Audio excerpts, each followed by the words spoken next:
Hello students, आज हम सीखेंगे कि रैखिक समीकरण युग्मों के बीच में क्या प्रतिबंध होता है, आपस में उनका क्या रिलेशन होता है।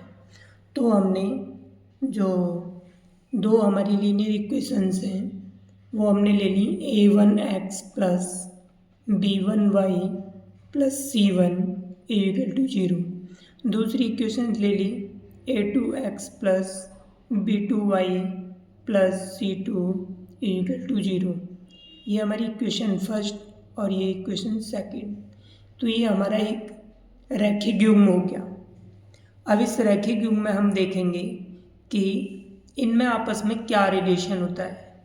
तो सबसे पहला हमारा रिलेशन, हमारा जो प्रतिबंध होता है अद्वितीय हल होने के लिए प्रतिबंध। अद्वितीय हल का मतलब है कि जिसका सिर्फ सिर्फ एक ही हल होता है, एक ही सॉल्यूशन होता है।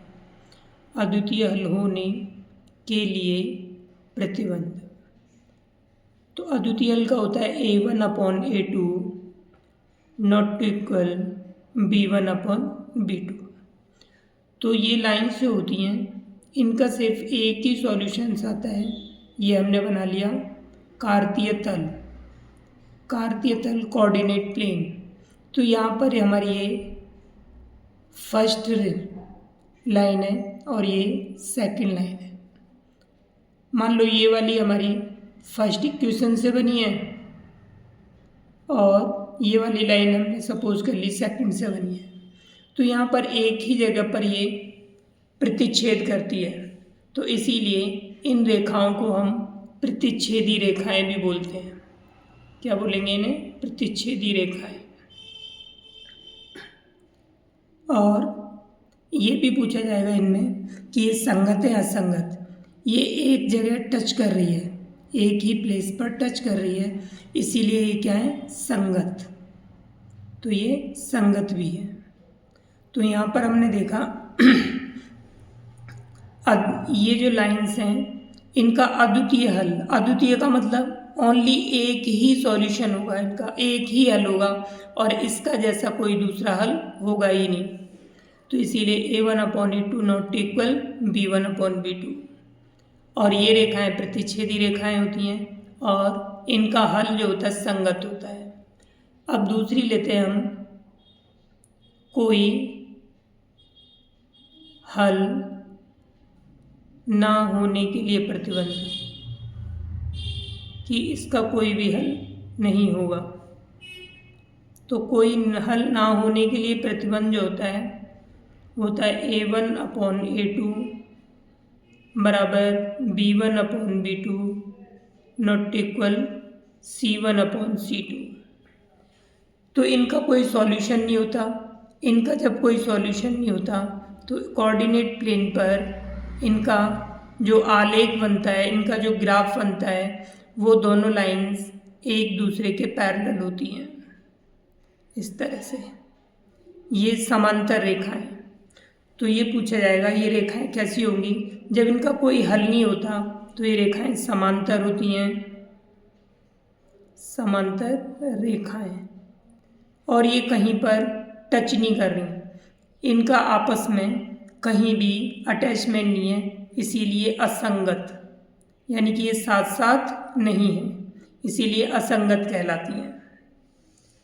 अब उसके बाद में तीसरी लेते हैं हम, अनेक हल।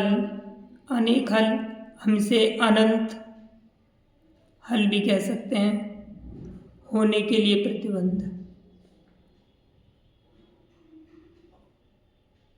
प्रतिबंध का मीन्स फॉर्मूला। तो यहाँ पर हो जाएगा a1/a2 बराबर b1/b2 बराबर c1/c2। इसमें तीनों इक्वल होते हैं तो इनके बहुत सारे सॉल्यूशंस होते हैं, इनफाइनाइट। यहाँ पर हम देखते हैं ये जो लाइंस होती हैं, सपोज करो एक लाइन ये जा रही है तो इसी के ऊपर ही दूसरी लाइन भी जाती है, दूसरी लाइन भी इसी के ऊपर जाती है, इसीलिए हम इसे थोड़ा डार्क कर देते हैं कि लाइन के ऊपर लाइन है। ठीक, यहाँ पर एक लाइन ये हो गई और दूसरी लाइन ये हो गई। तो इस तरह से ये लाइन के ऊपर लाइन होती हैं, तो इन्हें हम समपाती रेखाएं बोलते हैं। क्या बोलते हैं? समपाती रेखाएं। और ये समपाती रेखाएं होती हैं, इनके बहुत सारे हल होते हैं, इसीलिए ये संगत कहलाएगा। क्या कहलाएगा? संगत। असंगत सिर्फ एक ही कंडीशन में आता है, जब ये लाइन पैरेलल्स होती हैं, कहीं भी टच नहीं करती हैं। और संगत देखो यहाँ एक जगह टच करी है, यहाँ पर ये बहुत जगह टच कर रही है, इसीलिए ये संगत है। इस तरह से हमारे ये 3 फॉर्मूले हुए। अब हम देखते हैं इनके सॉल्यूशंस, देखते हैं कि किस तरह से हम इनके क्वेश्चनों को सॉल्व करते हैं। तो यहाँ पर हम एक एग्जाम्पल ले लेते हैं इसे सॉल्व करने के लिए। तो हमने यहाँ पर एक एग्जाम्पल लिया, 2x + 3y = 5, 3x + 4y = 7। ये हमने एक रैखिक युग्म ले लिया। ये हमारा इक्वेशन फर्स्ट मान लिया हमने, इसे इक्वेशन सेकंड मान ली। ये हमारा, इसे कंपेयर करेंगे हम स्टैंडर्ड फॉर्म से। तो A1 हमारी जो स्टैंडर्ड फॉर्म थी, ये थी हमारी A1x + B1y + C1 = 0, A2x + B2y + C2 = 0। ये हमारा जनरल फॉर्म में दोनों रैखिक युग्म के। अब यहाँ पर हम ले लेते हैं तो A1/A2 इसकी वैल्यू हो जाएगी हमारे पास 2/3, B1/B2 इसकी वैल्यू हो जाएगी 3/4, C1/C2 इसकी वैल्यू हो जाएगी 5/7। तो यहाँ पर देखते हैं A1/A2 की वैल्यू 2/3 है और B1/B2 की वैल्यू 3/4 है। क्या ये दोनों वैल्यू इक्वल है? नहीं, ये दोनों वैल्यू इक्वल नहीं है। इसका मतलब हमारे पास A1/A2 नॉट इक्वल B1/B2, ये वाला फॉर्मूला बन गया। अब पूछा जाएगा हमसे कि ये कैसा हल है, अद्वितीय हल है या कोई हल नहीं है या अनेक हल है। तो हम यहाँ से देखते हैं, ये वाला प्रतिबंध हमारा पहला वाला प्रतिबंध है, तो इससे हमें पता चलता है कि इसके एक अद्वितीय हल है। तो इस लिखेंगे अद्वितीय हल। अब जब ये अद्वितीय हल हो गया, अब इसकी लाइंस जो होंगी ये एक दूसरे को इंटरसेक्ट करेंगी, तो इसीलिए हम कहेंगे इनको प्रतिच्छेदी रेखाएं। ग्राफ बनाएंगे तो एक दूसरे को प्रतिच्छेद करेंगी, तो प्रतिच्छेदी रेखाएं होंगी और इनका जो हल हो गया वो कैसा होगा? संगत। कैसा होगा? संगत। ये तीनों चीज़ें एक में निकाल दी हमने। अब उसके बाद हम देखते हैं दूसरी इक्वेशन लेते हैं दूसरे फॉर्मूले के लिए। दूसरा हमारा क्या है? कोई हल ना होने के लिए प्रतिबंध।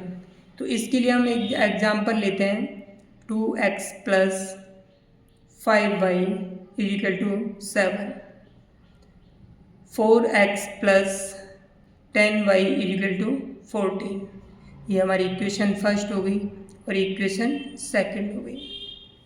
अब यहाँ पर हम A1/A2 की वैल्यू निकालते हैं। तो A1/A2 की वैल्यू आ गई 2/4। उसके बाद हम B1/B2 की वैल्यू निकालते हैं। तो B1/B2 की वैल्यू आ गई 5/10। C1/C2 की वैल्यू निकालते हैं तो ये आ गई 7/14। तो यहाँ पर हम थोड़ा सा चेंजिंग कर लेते हैं, इसे 17 कर लेते हैं। तो C1/C2 की वैल्यू आ गई हमारे पास 17/14। तो यहाँ देखते हैं इसको, अगर ये एक दूसरे से डिवाइड होते हैं, किसी एक 2 से डिवाइड होगा 1, 2 से 2, 5 से हो गया 1 और ये 2। तो यहाँ पर देखते हैं A1/A2 इसकी वैल्यू 1/2 आ गई, इसकी भी वैल्यू 1/2 आ गई। तो A1/A2 इक्वल में B1/B2 और इसकी वैल्यू हमारे पास 17/14। तो ये बराबर नहीं है, तो इसीलिए नॉट इक्वल C1/C2। तो इस तरह से हमारे पास आ गया। तो अब ये कैसा है हमारे पास में? इसका कोई हल नहीं। देखो यहाँ पर A1/A2 = B1/B2 not equal C1/C2।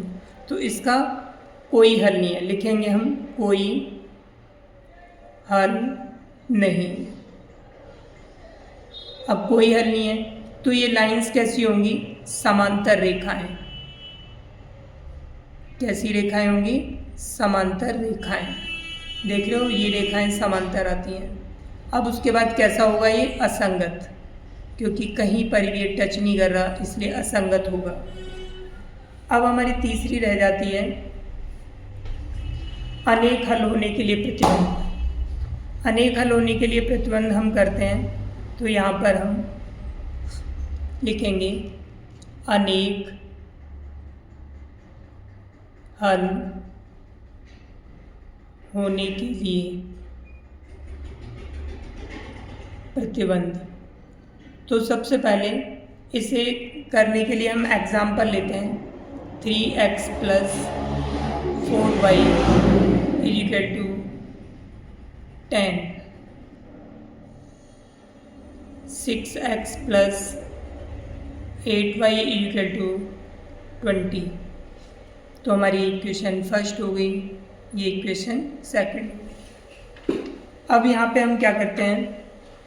a1/a2 की वैल्यू पहले फाइंड करते हैं। a1/a2 = 3/6, b1/b2 = 4/8, c1/c2 = 10/20।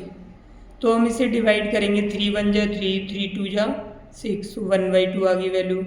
4 1 जा 4, 4 2 जा 8, ये भी 1/2 आ गई। 10 1 जा 10, 10 2 जा 20, ये भी 1/2 वैल्यू आ गई। हमारी तीनों वैल्यू इक्वल हैं। a1/a2 = b1/b2 = c1/c2। जब ये तीनों बराबर होते हैं तो ये थर्ड वाला फार्मूला बन गया हमारा। तो लिखेंगे अनेक हल। तो क्या होंगे इसके? अनेक हल, या फिर हम लिख सकते हैं अनंत हल, इनफाइनाइट हल हो गए इसके। मैनी सॉल्यूशंस, यहाँ पर हमारे मैनी सॉल्यूशंस हो गए। उसके बाद ये रेखाएं जो होंगी कैसी होंगी? समपाती रेखाएं। और ये समपाती रेखाएं होंगी। उसके बाद में ये होगा संगत। कैसा होगा ये? संगत, क्योंकि बहुत सारी जगह टच कर रही है। तो इस तरह से 3.1 एक्सरसाइज के क्वेश्चन ट्राई कर सकते हो, सॉल्व कर सकते हो। ठीक है।